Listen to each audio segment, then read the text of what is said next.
lead us, lead us, lead us forever. Lead us, lead us, lead us forever.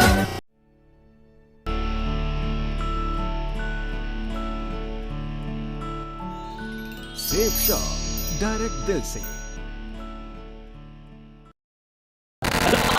में हम लोग जो business कर रहे हैं, रियल में ये बिजनेस क्या है, आज वो समझने का दिन है। सभी लोग तैयार हैं? पीछे वाले? और एक सहयोग चाहूंगा, थोड़ा मेरी एक बुरी आदत है, जब कोई बोलता नहीं है ना तो मैं भी बोलना बंद कर देता हूं। बोल सकते हैं? थोड़ा जोश देते रहिएगा। यहाँ पे एक बात, आज हमारा जो बिजनेस है, व्यवसाय shapes of industry, network marketing, एक डायरेक्ट सेलिंग, फुल प्रूफ, एक प्रमाणित, एक दमदार और एक एथिकल बिजनेस है।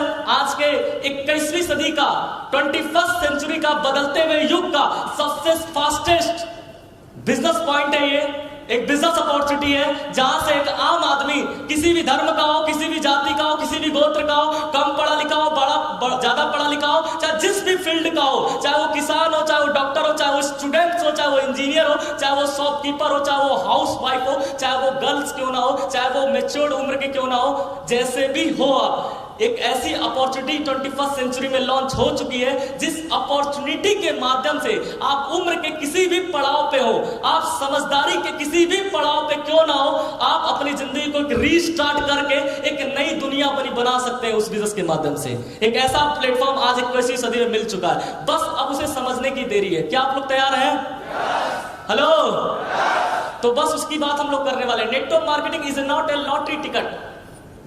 नेटवर्क मार्केटिंग के अंदर कई सारे लोग ऐसा आते हैं सोचकर, मतलब शुरुआती सोच ऐसी होती है कि हम लोग बिजनेस ज्वाइन करेंगे और रातों रात करोड़पति बन जाएंगे। हेलो, सच बात है, करोड़पति तो बन जाएंगे, इस बात को कोई बोलते हुए शर्म नहीं आ रहा, ना कोई एक अक्षर का भी मेरे में शक नहीं है, क्योंकि हम लोग बने हैं, आप भी बनेंगे, ये तय है। नेटवर्क मार्केटिंग में लोग करोड़पति बनते हैं, आज तक बनते आए हैं, आप भी बनेंगे। लेकिन समझने वाली बात यह है, जो सेकेंड बात लिखी है, network marketing is a career choice.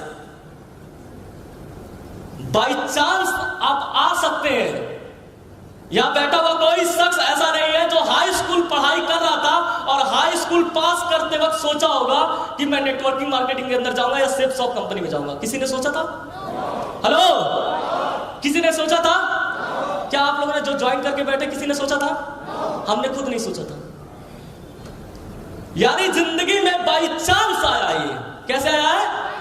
कुछ लोग सोच रहे हैं जबरदस्ती पकड़ के लाया, अरे सही किया है जो लाया आपको, क्योंकि ये इतिहास गवाह है नेटवर्क मार्केटिंग अपॉर्चुनिटी का, कि जिंदगी में बाई चांस ही जिंदगी बदलती है। सोच समझ के बदलनी होती तो सोच समझ के पढ़ाई करके, इंजीनियरिंग करके आज रेलवे में लगे, डॉक्टरी में लगे, कहां बदली?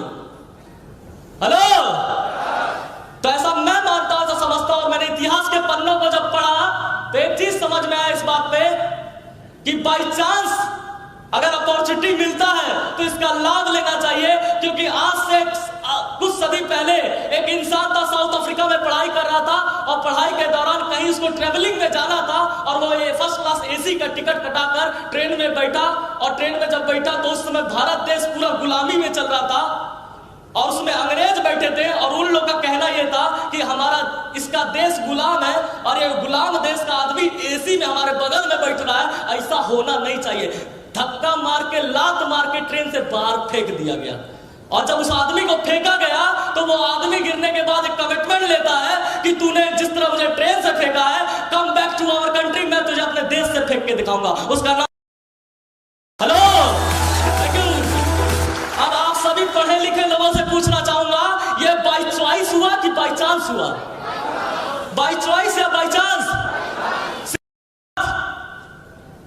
अपनी यात्रा जा रहा था, अपना अच्छे परिवार का, राजा महाराजा घर का अपना परिवार अच्छा जा रहा था इनॉग्रेशन करने, किसी सभा में जा रहे थे, केवल एक मरते हुए वृद्धावस्था को देख लिया, मरते हुए इंसान को देख लिया, और लास्ट में एक गेरुआ धारण करने हुआ एक इंसान को देख लिया, और वहीं पे सारथी ने बोला यही अंत है, यही सत्य है। वहीं से रथ मुड़ गया और वहीं से निकला तो 12 साल के बाद बन के लौटा। तो ये बाई चांस है या बाई चॉइस हुआ? बाई चांस ही हो रहा है। तो मेरा ऐसा मानना है, जिंदगी में अगर बाई चांस आपको कुछ मिल रहा ना तो उसका लाभ तो लेना चाहिए भाई साहब, आपकी भी जिंदगी बदल सकती है। Thank you. लेकिन यहां से आप तो गए हैं, आप लेकिन ज्वाइन करने के बाद यहां से जो आपका सफर शुरू होगा डायमंडशिप तक का, वो बाय चॉइस होगा, बाय चांस नहीं हो सकता। बाय चांस गलती से आप आ सकते हैं, जबरदस्ती आ सकते हैं, कोई हल्ला गुल्ला देख के आ सकते हैं, लेकिन आप अगर डायमंड तक तो जाएंगे वो थोड़ा बुद्धि और विवेक और विनम्रता और अपलाइन की वजह से जाएंगे। तो क्या आप लोग डायमंड जाना चाहते हैं? पीछे वाले एक बार आपकी आवाज में मैं सुनना चाहता हूं, क्या आप डायमंड जाना चाहते हैं? तो मैं आज सौरभ चौधरी आपसे ऐलान करता हूं, आज का दिन काफी है आपको डायमंड तक ले जाने के लिए। क्या आप तैयार हैं?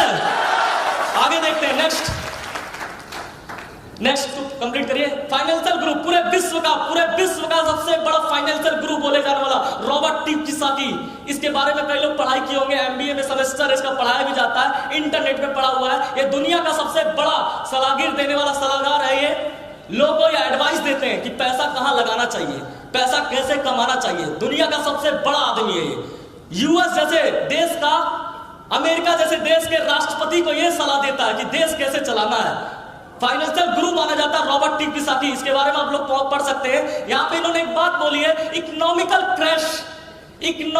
क्रैश जो आता है हर 20 साल के बाद, इनका कहना है कि कुछ चेंजिंग होता है सैलरी के अंदर, और सैलरी में चेंजिंग होगा तो आपको भी चेंज करना पड़ेगा। जैसे 1960 में एक क्रैश आया कि जिसका घर 100 रुपए जो महीने के कमाते थे, 1960 में जो इंसान 100 रुपए कमाते थे उनका दाल रोटी अच्छे से चल जाता था, एक जमाना था। लेकिन ठीक 20 साल के बाद इकोनॉमिकल क्रैश थोड़ा बढ़ा और 1980 में 1000 जो महीने कमाता था उसका घर बढ़िया से चलता था। सही जा रहा हूं? सन 2000 के अंदर, सन 2020 साल के बाद इकोनॉमिकल क्रैश थोड़ा बढ़ा, डेवलपमेंट बढ़े, 10,000 रुपए जिसके घर में महीने आते थे उसका घर दाल रोटी बढ़िया से चल जाता था। मैं सही जा रहा हूं?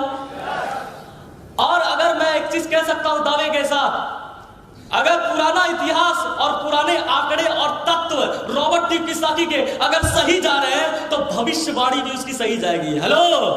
और 20 साल के बाद जैसे एक जीरो बढ़ा है तो सन 2020 अब देर नहीं है। अगर हर 20 साल के बाद इकोनॉमिकल क्रैश पूरे वर्ल्ड का बता रहा है, इकोनॉमिकल क्रैश अगर हर 20 साल के बाद एक जीरो बढ़ा है सैलरी के अंदर, जरूरत बढ़ी है, तो भाई साहब सन 2000 के अंदर 4 जीरो था और इतिहास गवाह है हर 20 साल के बाद इकोनॉमिकल क्रैश जब आया है तो 1 जीरो और बढ़ा है। 4 जीरो में अगर 1 जीरो प्लस करेंगे तो यहां गिन सकते हैं सन 2020 जो हालांकि अभी 2 साल में आने वाला है, तो 2 साल में जो महीने की इनकम जो जरूरत पड़ने वाली है पब्लिक को वो ये पड़ने वाली है, इकाई दहाई सैकड़ा हजार 10,000 लाख 1 लाख महीने की आमदनी की जरूरत पड़ने वाली है। ये रॉबर्ट टी कियोसाकी का ये प्रेडिक्शन है। Thank you. ताली बजाने वाली बात नहीं है, समझने वाली बात है। Next what is direct selling? आज जिस इंडस्ट्री के अंदर है ये डायरेक्ट सेलिंग है क्या? लोग अपने दरवाजे खिड़की बंद कर रहे हैं, समझ में नहीं आ रहा है क्या? मैं कहता हूं कि जिस चीज के बारे में आप जानते नहीं है, जाहिर सी बात आप उससे दूर भागेंगे। हेलो। और जाहिर सी बात है आप यहां पे लोग चिल्ला चिल्ला के माइक से रिकॉर्डिंग करके तोड़ तोड़ के बोल रहे हैं, आप क्यों नहीं बोल रहे पब्लिक के बीच में? क्योंकि जानकारी ही नहीं है। जानकारी मिलेगी तो क्या हम भी झंडा गाड़ सकते कि नहीं गाड़ सकते? जग रहे हैं आप लोग इधर वाले? अभी तो बोहनी भी नहीं हुआ हमारा, अभी तो बोहनी नहीं हुआ, आगे और बम फटने वाले हैं। क्या आप लोग तैयार हैं? थोड़ा जगाते रहना इनको पानी फेंक के। What is direct selling? Direct selling industry क्या है? हमारी industry direct selling industry base पे काम कर रही है। क्या होता है direct selling? Next, direct selling के बारे में अगर ज्यादा पढ़ाई लिखाई आप लोगों ने किया होगा तो जानकारी होगी। कोई भी प्रोडक्ट हम लोग जो मार्केट से खरीदते हैं, कोई भी प्रोडक्ट सुई से लेके हेलीकॉप्टर तक जो भी प्रोडक्ट हम लोग खरीदते हैं, कहीं ना कहीं वो कंपनी में बनता है, मैन्युफैक्चरिंग में बनता होगा फैक्ट्री के अंदर। अच्छा मैंने सूट पहना है, ये सूट 14,000 का एलपी ने दिया है, लेकिन ये क्या 14,000 का जहां बना होगा वहां होगा? जाहिर सी बात है वहां कम रेट में होगा। तो ऐसा कहा जाता है जहां मैन्युफैक्चरिंग होती है 30 से या 40% की लागत में तैयार होती है, लेकिन कस्टमर तक आते आते 100 आउट चला जाता है, 100 से ऊपर चला जाता है, क्योंकि बीच में कुछ लोग बिचौलिए होते हैं, C&F एजेंट होते हैं, डिस्ट्रीब्यूटर होते हैं, रिटेलर होते हैं, शॉपकीपर होते हैं, और सबसे बड़ा खर्चा जो जाता है प्रोडक्ट पे वो जाता है एडवर्टाइज करने में, विज्ञापन करने में, क्योंकि कोई चीज बन जाएगा तो विज्ञापन के बिना बिकता नहीं है। हेलो। तो अमिताभ बच्चन जो विज्ञापन कर रहे हैं उसका भी पैसा कहीं ना कहीं देना पड़ता है कि नहीं देना पड़ता है?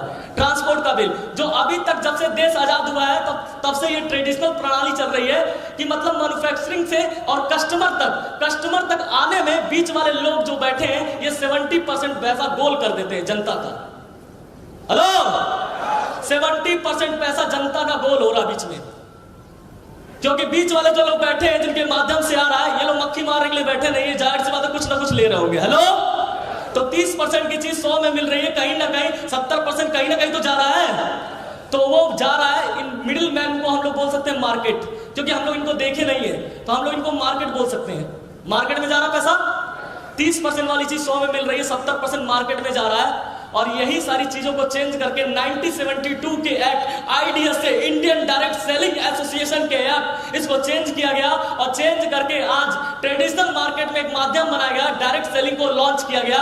1994 के अंदर फर्स्ट टाइम इंडिया के अंदर आया था डायरेक्ट सेलिंग का क्रेज, और उस समय नया था, लेकिन आज सारा चीज क्लियर हो चुका है कि आज डायरेक्ट सेलिंग में मैन्युफैक्चरिंग से उठाया जाता है और सीधा कस्टमर तक पहुंचाया जाता है, और 70% जो बीच वाले मार्केट में पैसा जा रहा था, एडवर्टाइजमेंट में जा रहा था, मिडिल मैन में जा रहा था, वही जनता का पैसा अब सेफ जोन में आ रहा है। हेलो, अब डायरेक्ट सेलिंग पहला काम ये कर रही है। Next example,